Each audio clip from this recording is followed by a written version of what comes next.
Hi guys, welcome to Kirsten Safford Art. I teach Dremel Lapidary, and today will be my last video as far as teaching. There we go. As far as teaching the lapidary goes. Oh, yeah, those aren't going to work. Okay, so let me get started here with a quick intro while I wait for a few more people to show up. This video will be available after the live is over. I will upload it and it will be a good resource. I will go ahead and add chapters after it's uploaded so you can skip back and forth to the important things that are on your mind and the things that you need help with. So with that being said, here we go.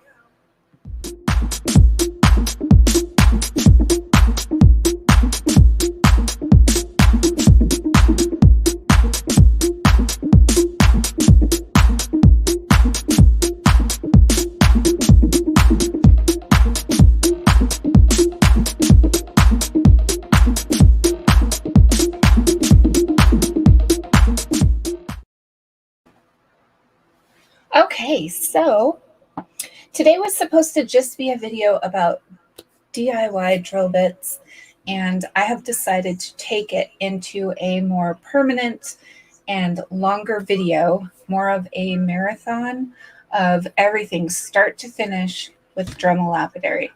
I am doing this because this will be my last Dremel instruction video for a while, because I am going back to college in a month and I need to focus on raising funds for paying for my school books, because those are super duper expensive, and the other costs associated with school. So I will be going back to school for business administration and marketing, and I am really looking forward to it. I haven't been in college since 1999 when I graduated with my art degree, and this one will be a science degree, so kind of balance me out a little. We'll see. So as far as questions go, as long as you leave them, I can read them. I can even put them on the screen.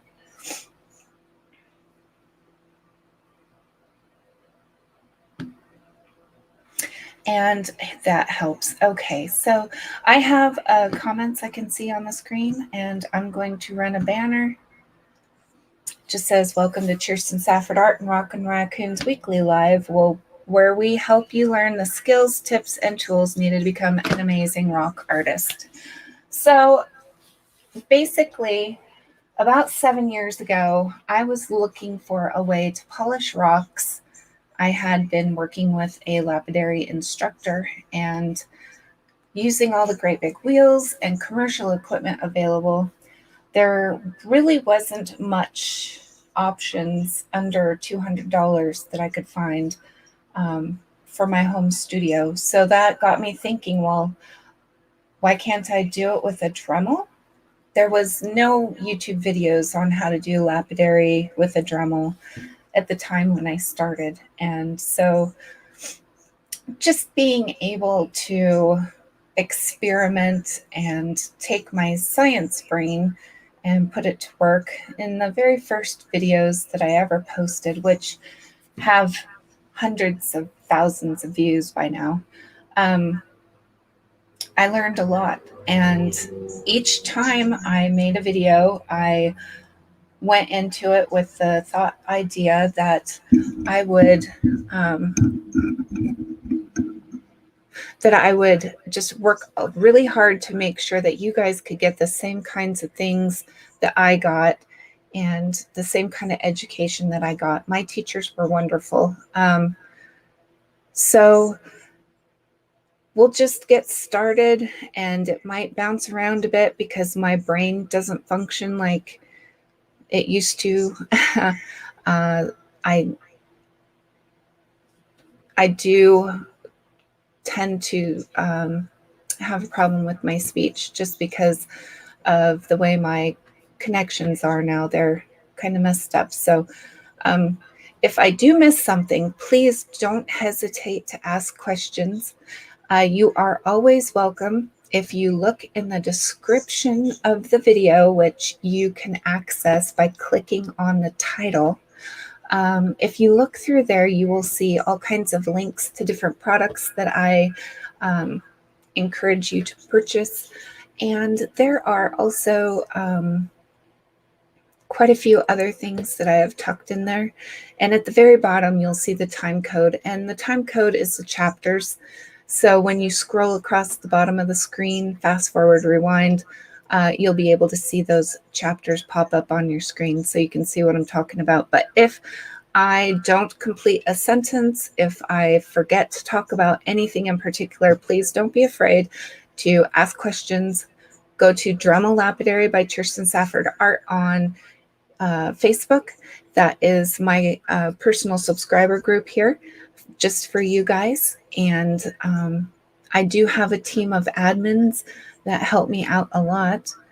Let's just change over the ticker. So it says, huge thank you to my amazing admin team over at Facebook. We manage 6 large rock groups, and specifically for the beginners. Thank you, thank you, thank you. So big thank you to my whole admin team. I think we're up to 17 now. If that's something that you would like to pursue, you can always contact me on Facebook, and I'd be happy to interview you for that position. It is not a paid position, but it is fun, and we have our own separate group for the admin team just for fun. So with that being said, I'm going to go ahead and put a quick little timer on here so I can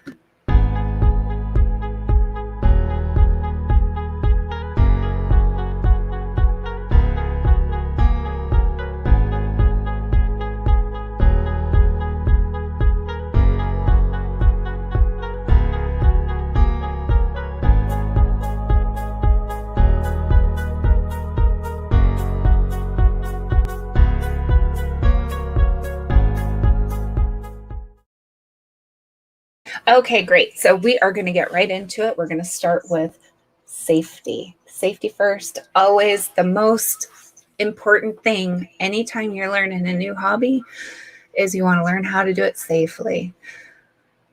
Lapidary does have some pretty serious diseases associated with them.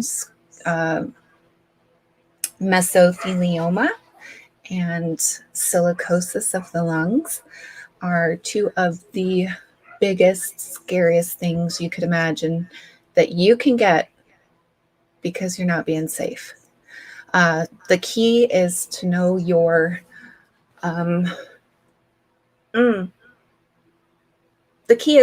rocks. You need to know what you're working with. You need to do your research. You need to be Googling on mindat.org. You need to be reading lapidary journals. Oh, you know what? I have a couple of really old ones here. I can show you what they look like. Here's one from May 1989. So this is a lapidary journal. Inside it, you're going to find all kinds of cool ads, but you're also going to learn about what is in the rocks you're working with. I really prefer the older magazines to any of the newer ones. But as far as new magazines go, there's this magazine, and there's a link to it in the description. This is Rock and Gem magazine. It's not really a lapidary magazine, but it will teach you about the different rocks. So let's talk about safety. So how do you protect yourself when doing lapidary? The very first thing you need to know is you work with water. So any grinding process is going to take and make a dust of all of the rock, and it's going to go everywhere. It's going to be in the air. It's going to land on stuff. So keeping your workspace clean and wet is important. And I'm not talking like you're actually putting your tools in the water. No, there are safe ways to do it, and I will show you that as we progress through the video today. So besides water, clean work surface, clean work area, you want to make sure you're wearing some kind of a dust mask or an N95, I think that's what they're called. Those are good masks. It's not a respirator. Now, if you are working dry, like I do a lot of carvings and I work dry a lot of times and I'm outside, but I am wearing my respirator. Just even wearing one of these little cheapy, probably not so cheapy anymore, masks will just help stop that. And if you're working and you go take a break, go to the bathroom, blow your nose, and you're blowing out dirt from your nose, you're not being safe. You should never, ever have dust or dirt going in your nose. You know, if it's going in your nose, it's going in your lungs. So that is, so we've got water, protecting your air. The next thing you need to do is protect your eyes. I have glasses on. They're safety glasses, but they're also regular glasses, but they're plastic lens. You can just get the kind that go over your glasses or just over your face. You want to have something there because a lot of times you can get, if you're working with cutting or wire, a lot of times things can break off, they can fly towards your eye, and then you can end up getting blind. And we don't want that. Once you get comfortable working in your studio with what you're comfortable with doing, then, you know, the decision's up to you ultimately, what steps you're going to do to protect yourself. I also think that it's super, super important to have a safe workspace made specifically just for doing your Dremel lapidary. I will be showing you my box today. The original box that I started with was a 5-gallon container that I cut 2 holes in, one to put my hands in and one for my tool to fit in. And if you go back to my library here on YouTube, you can go back and see that. That was a really good system. I really liked it. It was small, it was convenient, easy to set up, easy to put away. The new setup that I have now is probably the best. I have taken everything from the last 7 years of doing this, and I adjusted everything to be optimized. The space that I'm working in, while it's small, is large. I can work on carvings that are at least 1 foot by 1 foot inside of it. I don't generally carve in the house, but when I need to work on something, I can go there and do that. Let's see here. As you comment, they will pop up on my screen. So you can go ahead and leave your questions or comments as I go along, and I will try to answer them and get back to them at a reasonable time. So let's see, we've gone through safety. I do not recommend wearing gloves unless you absolutely have to. There's really no reason for it. You can do everything you need to do without them. I know a lot of people find they use the nitrile gloves and it gives them that little bit extra grippiness. So I would use it if like you're working with your hands and not with a dop stick. What is a dop stick? What is a cabochon? I will be covering all that. Don't worry. I am going to take a little second here to get some tools set up here on my actual table I'm sitting right in front of. If you can see,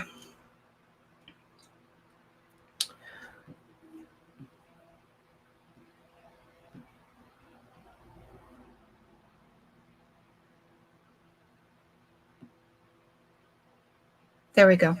Okay, so now you can kind of see the back end of my studio. This is kind of where I have all my stuff set up.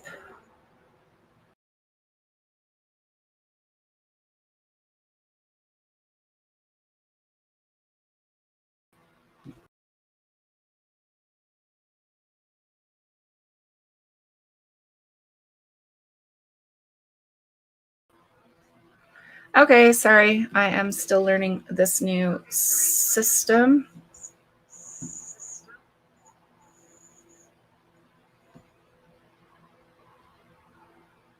Okay, sorry.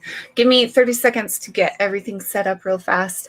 I will add a chapter break right here, and we will go right into the Dremel.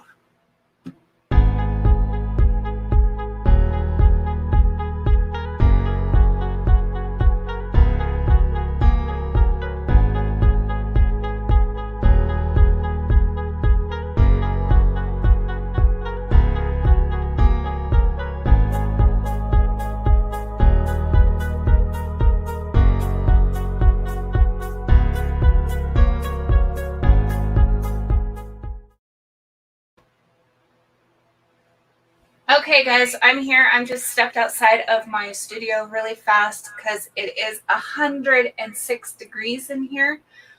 So I want to get all this information to you guys today, but I have to like cool off over here where it's a little cooler, and then come back. So give me just another 10 seconds and I'll be right there.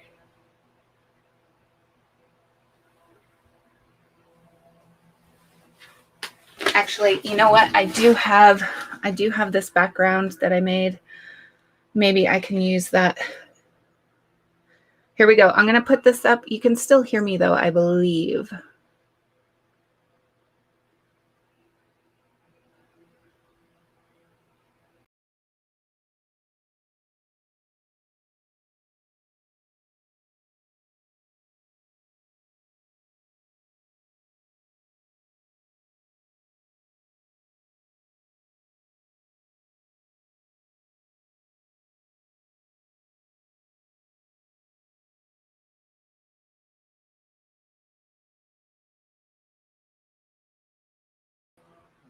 Okay, I'm back. So we are going to talk about the actual Dremel. A Dremel is a name brand. The tool is actually called a rotary tool. I am not wearing makeup today, and I didn't do my hair because it's so hot out here. But I am going to put these headphones on so I can understand what I'm saying a little clearer and be able to talk a little bit clearer and more concise into the microphone. So what we have going on here, I will show you one of my oldest Dremels that I have is this guy. This came out in 2003, I think.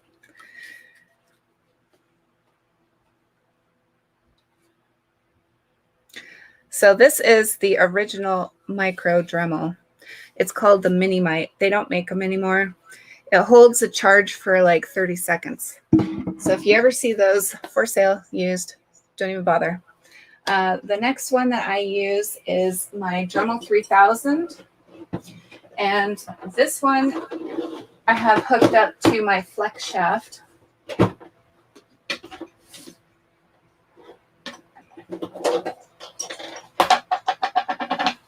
Okay. So this is the Dremel itself. You hang it by this hook that comes with it. And then you attach at the base your flex shaft. And your flex shaft has a small handheld control right here. So this is the on-off button. Okay. No, this is the button that you use for opening and shutting the collet. This one does not have a universal collet. The collet is the part that holds it, the bit in. So you can get several different sizes of collets.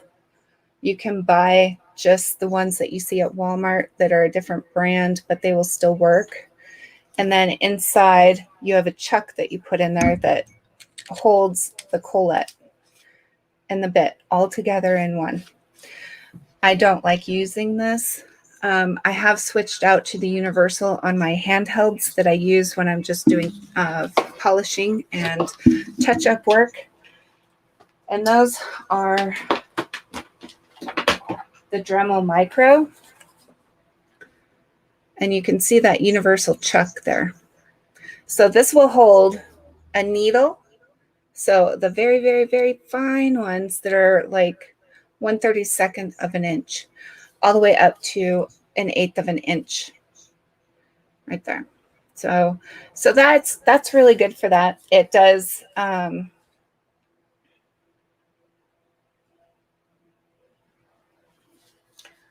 okay, so it does have speed control on it. So you can plus and minus it when you start it. This is the start button, the blue one. This one is the lock, so you can open your collet and take your bits out. And then on the inside, you can see it has almost similar to a drill bit holder. So you just put the bit in while also holding that button down, okay? And I never push my bits all the way in. I always leave them out a little bit. That way, if they get stuck in the machine, you just open it and then you can push down on it and it will free it, and then you can just pull it right out. Okay, so this one is one I highly recommend. It's one I use pretty consistently for polishing. I use it to polish silver as well. It's really great for that. And then over here, this is a electric one. This one is actually pretty great. It is just this big, the size of the handheld piece on the flex shaft. It has a nice finger feeling. So when you're holding it, you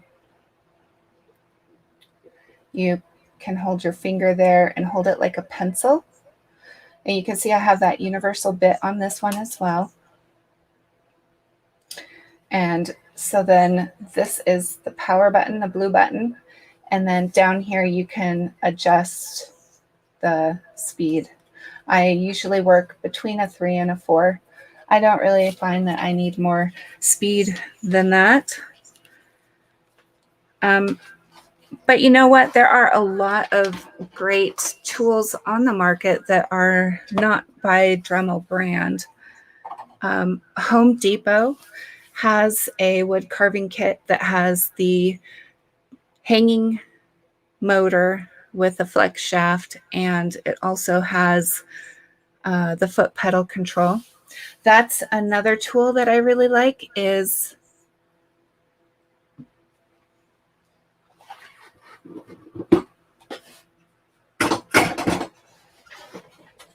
this tool right here. So this is just a foot switch, 2-step latching on and off. That's all it does. It does not control speed. It does not do anything except for turn the machine on and off. But if you don't want to be constantly standing up and sitting down, you know, and when I work, I generally put this right next to wherever I am. So I just hit it with my elbow. It works really good for that. I feel like I'm way too close to the camera. Sorry, guys. Okay, so I still am not seeing any comments come up. That's fine. This video will be live and you will be able to see everything as soon as it's processed. So moving on over here, this kind of is one of the first prototypes I used for polishing. So the Dremel actually lays in here.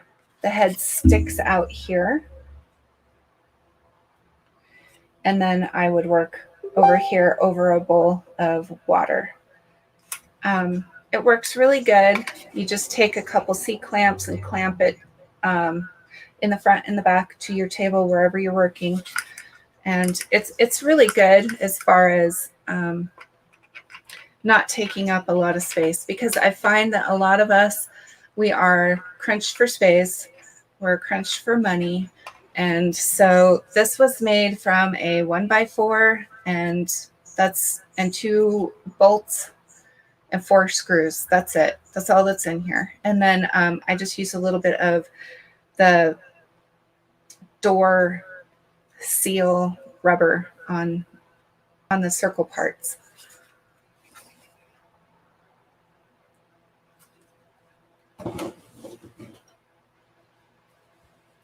So the steps to polishing rocks is what we'll talk about next.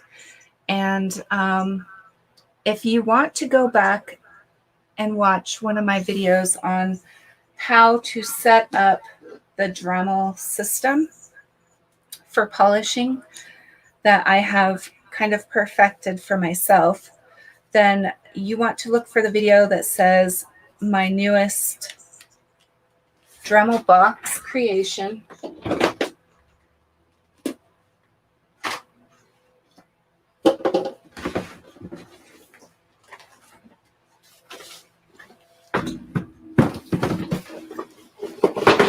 But I'm going to show it to you really quick. It is a 23-gallon tote, I think, or 16-gallon tote, something like that. So this is what it looks like. I can't get back far enough for you guys. It's got armholes in there, and it's got plexiglass that I cut and put on the front. I put plexiglass on the top and drilled a hole so I could put my water system in.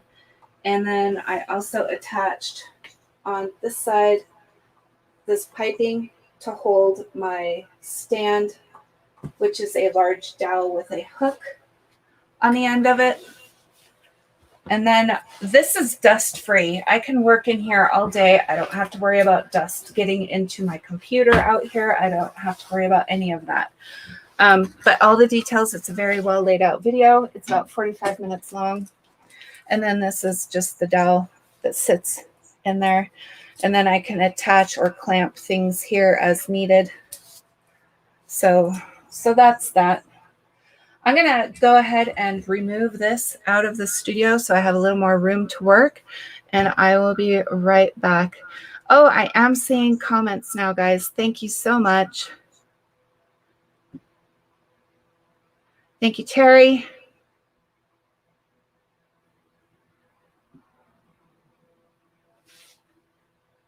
And thank you so much, guys. This is going to be a long video, so if you want to pop in and out, I'm not going to be offended. My feelings won't be hurt if I actually don't have anyone with me while I'm filming this. It's okay. But if you're here and you have questions, please ask them, and I will do my darn best to answer them for you. Let me go run this out so I have a little more room in my 8x10 studio. And I just store this right outside my studio door just because it does take up a little bit of space.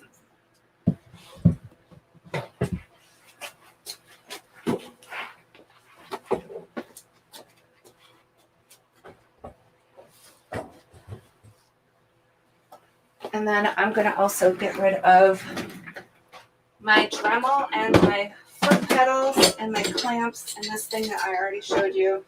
And I'm just going to throw this out in a bucket for way later.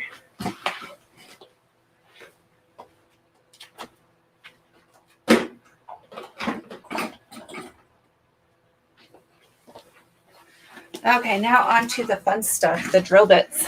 So when I first started, there was no mandrel bits made for a Dremel, and it frustrated me. And I thought, well, maybe I can make my own. And I did. And I tried cardboard. I tried everything. And the one thing that really worked really well for me was very thick leather that I purchased from, I believe, Hobby Lobby, but not 100%. But over the years, after working with these for years, they've not gone bad. They don't warp. They're really, really functional. So I started out with the screw-in type mandrels because that's all we could get. And then I evolved into making these. So this is leather. And then the backing plate from a sanding disc. And you can buy the sanding discs with that easy lock back for approximately $6 for a pack of 10 or 20. Pretty cheap. So it's very easy to make. You just take some E6000 glue and glue it onto the back. And you just want to make sure that you're very careful you don't get any of that glue down inside where the easy mandrel tool goes in. You can use felt. So this is a very thick piece of felt. But for me, I use all kinds of things. So on this one, this is one of my polishing pads. It's leather. And then on top, I glued some muslin. And you can see it's kind of frayed out a lot. It used to be really fuzzy. But that's what I use to apply my ZAM. So the steps to polishing, depending on if you're working with soft or hard material, you're going to go 100, 300, 600, 1200, 3000, and that's the highest you can go with the wet sandpaper. You want to be using the dry wet sandpaper because if you are using a cheaper dry sandpaper, you can't use it in water and it will disintegrate. It won't last. These work really well. They last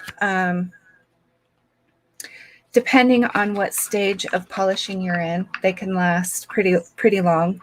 The higher end ones, if you do go to Hobby Lobby, you can pick up in their train and model car section all the way up to 12,000 in wet paper. These ones of the higher grit, you use it less, they last longer. Now, you can also go to Kingsley North nowadays and buy these rubber mandrels. It's a 1.5 inch.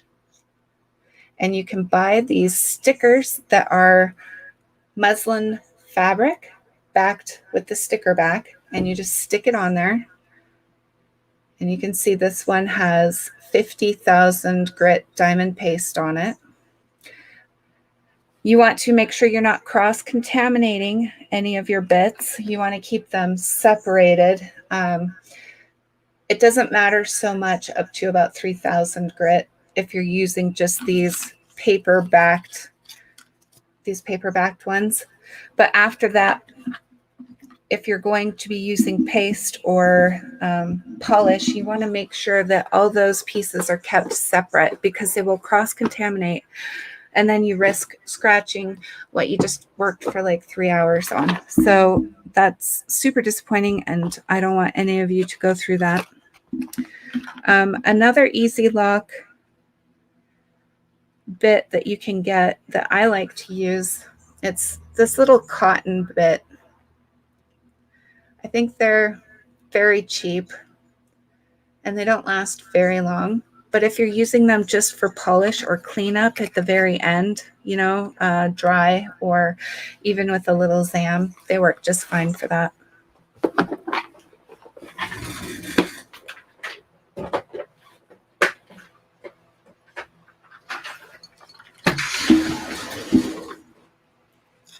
So I'm talking about ZAM. ZAM is a polish, it's a silver polishing compound. It is green. It comes in a tube for about $10. You can order it on Amazon. I believe I put a link in the description. I'm not sure. But that is one of my favorite polishes for anything that does not have any cracks or crevices in it. When you are polishing, you want to try to find slabs This is a good example of a cracked slab. See that big crack? You want to avoid those. You want to get nice, good, solid material to work with. I always recommend to beginners to start with fluorite or calcite. And once you figure out how to get a good polish on that, then you should be good to get a good polish on agates and jaspers. Just remember, it's going to take probably 3 to 5 times as long to polish jasper as it does the fluorite, because the fluorite is so darn soft and it's almost like working with butter. And then as far as the higher Mohs stones like aquamarine and garnet, corundum, which is ruby, you might not be able to work with your Dremel with those. Maybe not. It really depends on the equipment you have to get the good high quality polish. So I also was talking about paste. This is one of the brand new stickers. So it's got a sticker back. You just want to take your sticker or whatever you're using for applying your diamond grit. This one is 14,000. This is the step I use after 3,000. Sometimes if I need to work with a stone a little bit more to get those earlier scratches out, I will go back and I will use all the way up to 12,000 grit and then use this. But all you do is you squeeze a little bit out and then kind of rub it in a little bit. These come in an oil.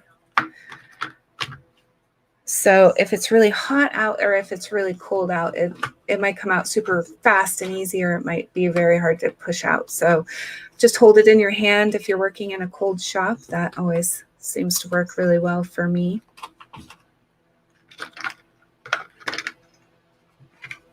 So here's another thing you can buy for polishing. You can get these really tiny mandrels. Kingsley North sells them. I want to say they're like a half an inch. And then they have these color-coded sticker pads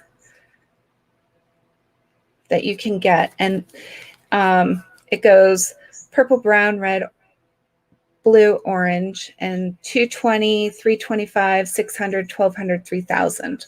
So you just always want to make sure that you have that your little chart. You save that with your individual little stickers. I personally don't care for them because I found that the paper between the sticker part and the actual compound disintegrates in water. And you guys, we got to be using water for this. So poor, but you might find that you like them. So I want to make sure I'm sharing all that. These are like the Easy Mandrel ones, but they're actually on a 1/8 shank. The only thing I don't like about these is it has in the very center, it has that metal. I try to avoid any tools that have metal on them like this, because all it takes is one quick move like that and your stone is now scratched permanently. So I really like these. These go on a screw-on mandrel, and they're big enough, so as long as you're working just the outer edge of the felt, then you're not going to find that it's going to disintegrate on you, and you're not going to risk bumping into that metal that's going to be stuck there in the very center of your polishing bit. Now, I have a really good friend named Mark Anderson, and he has videos on YouTube for making wooden dowel bits. And I highly recommend you watch this video and then go to Rio Grande. Oh, hi, Jackie. Glad to see you, World of Rockhounds. Good to see you too. Okay, anyways, so going back to what I was talking about is Mark Anderson has a video on YouTube about making dowel bits, and wooden bits are great for if you're working with fire agate or opal or any other hard agate that you want to polish, but you need to buy these. I'll take one out so you can actually see what I'm talking about. So it's just a mandrel with a really long screw end.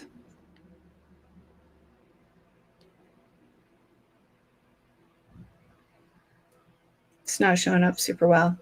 But so you're going to drill a hole in your dowel and then screw that in and then shape it. And you will be able to find the link to buy these on his video. And I will try to find a link to share in the comments after I'm done here. And auto supply stores, they generally have pretty cheap wet paper from what I've found. But if you happen to get a higher end paper from there, then it will probably last a little bit longer.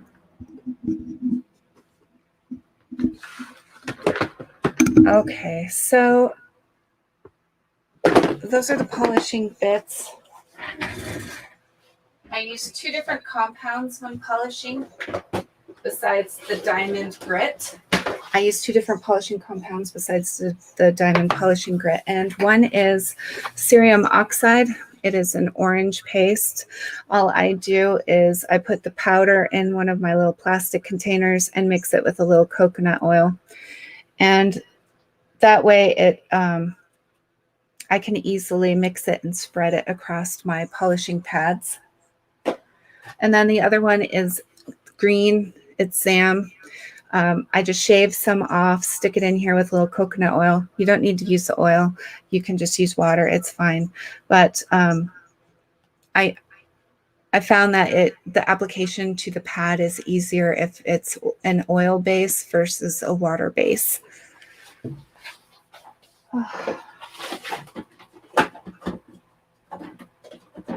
So the next thing I'm going to talk about are the different diamond bits to use. And that's going to take me just a minute to gather up and set up here. Feel free to chat amongst yourselves.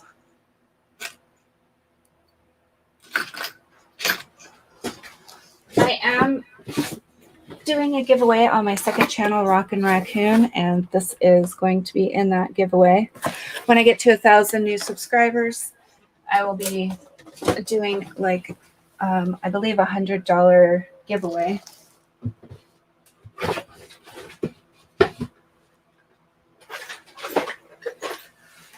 Okay.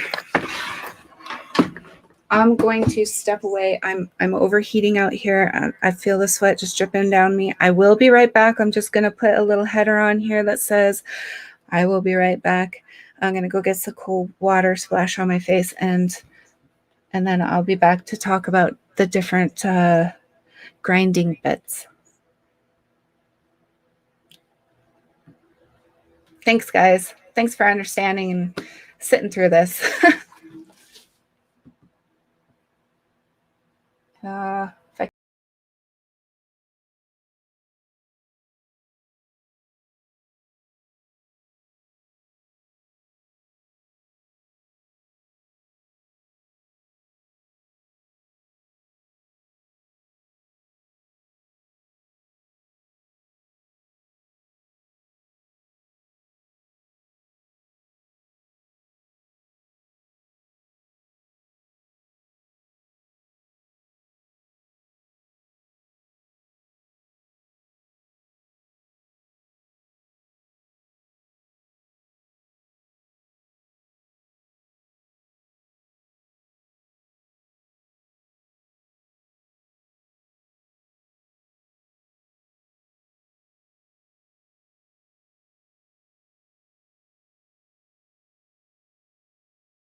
Okay, guys, I went and got an ice pack because it's hot out here.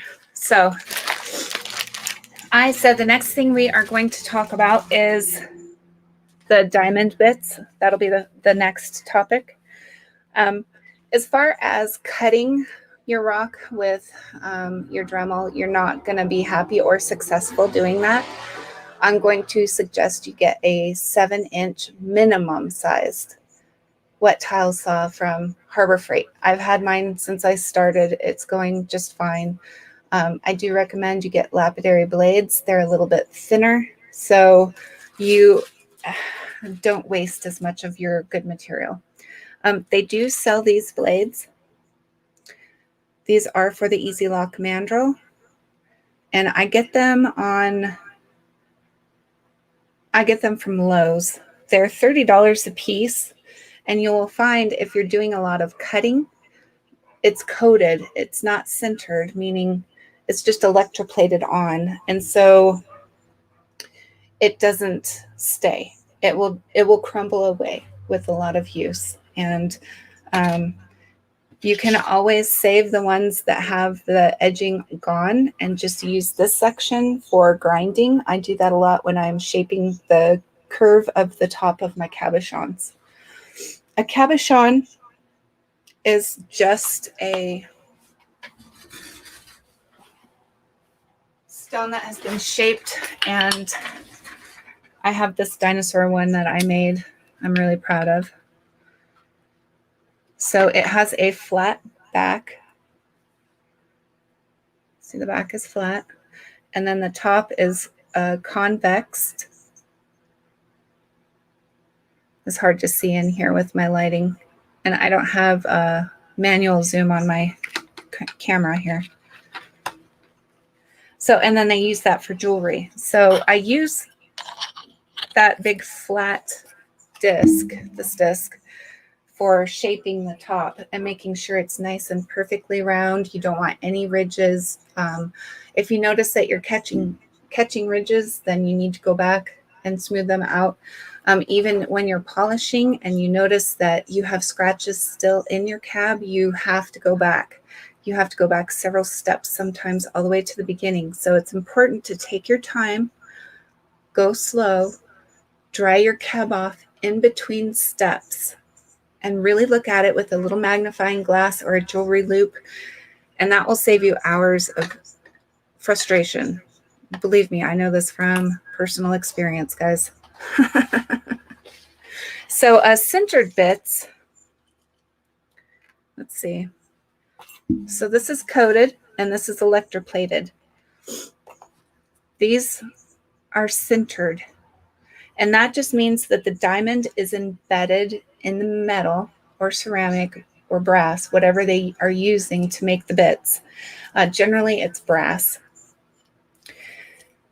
And they will last 10 to 20 times longer, but they cost, you can buy an entire set of 50 coated bits from Harbor Freight for about $20, and you can buy one centered bit for about $15. So it's a little more expensive, but if you buy that 50 pack from Harbor Freight, you find the shapes that you love, then you just go and buy those ones. And you can buy them in grits all the way up to, I believe, 600. So you can grind, shape, and start pre-polishing before even moving away from using your diamond bits.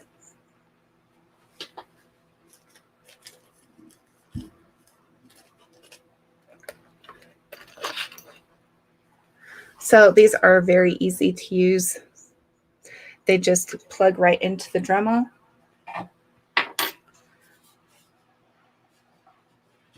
Just like this. Open, take it out, put a new one in, tighten it up, and then you're ready to work. Okay, you can always go back and use the screw that comes with your Dremel or rotary tool and tighten that down even more if you're using a lot of pressure and you're afraid that's going to move.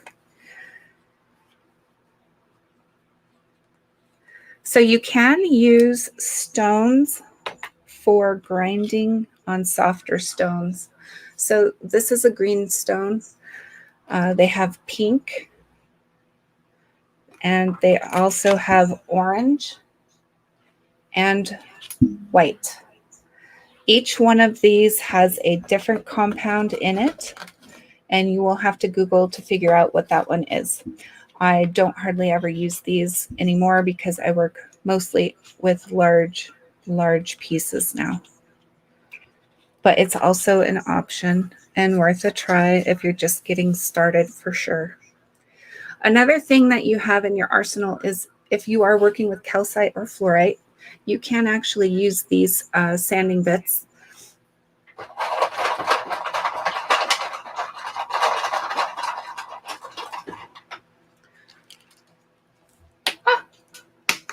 I'm just dropping them all over. So these are just cardboard.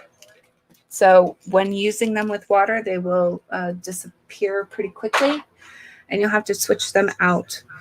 But you can also use these ones. They are a fan type. Comes in a lot of kits, and you can only use this on very soft stones: alabaster, talc, soapstone, and calcite. Okay, so how's it going? Let me check the comments real quick.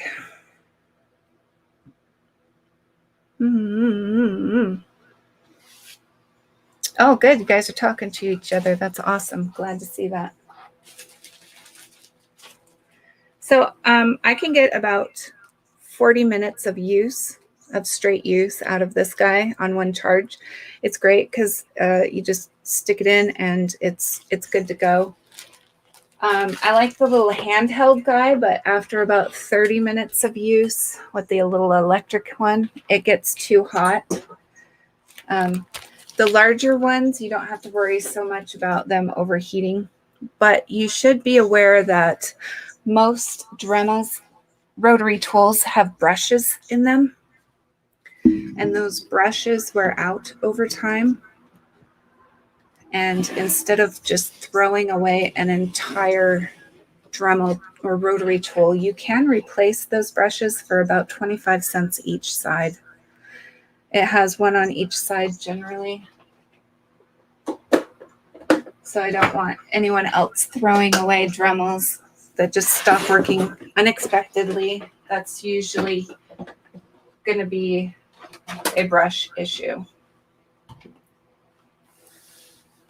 How we doing, you guys? Am I missing anything important so far? Oh, Jackie, thank you. That is so sweet of you. Yeah, I need something. I tend not to work out in the studio during the day. I do have a new show coming up. It's going to be the Mineral Meetup. I have several wonderful guests booked. That's going to be every week, Tuesday nights at 5 p.m. I even have a superstar booked. He is TikTok famous, YouTube famous, and we are looking forward to learning about his life in the coal mines. I don't know if you've heard of him, but he goes by the name Bebo, the Redneck Pimp. He's my friend.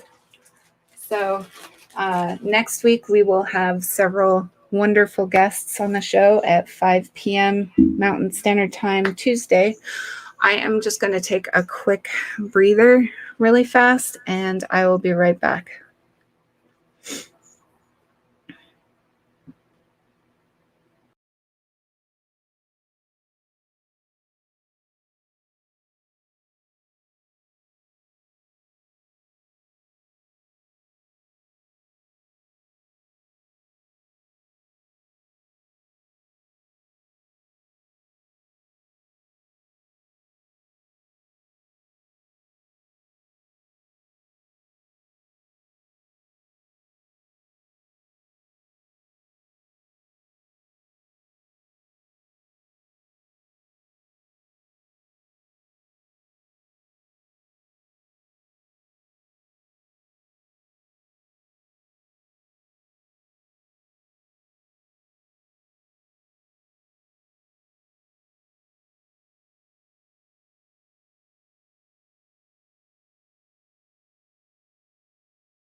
Okay, so I am back. Now, one of the things that I want to make sure that you guys know is your safety.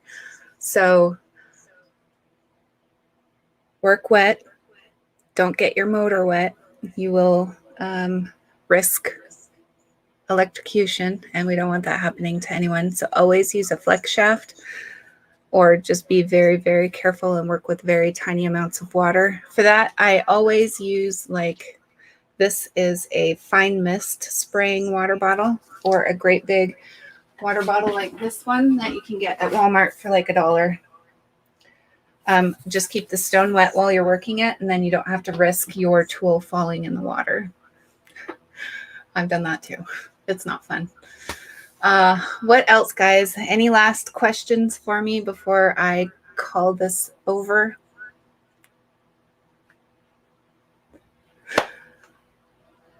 Okay. You guys have been great. I'm super happy to be able to share this information with you. And we almost hit an hour in the sauna. I'm very impressed. Ooh, all right, let's see what we got here. I'm going to go ahead and put my closing video in, unless anyone has any last final comments for me.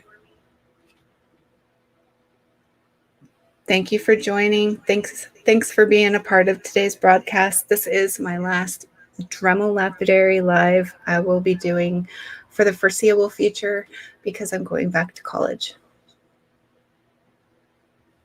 Thanks, guys.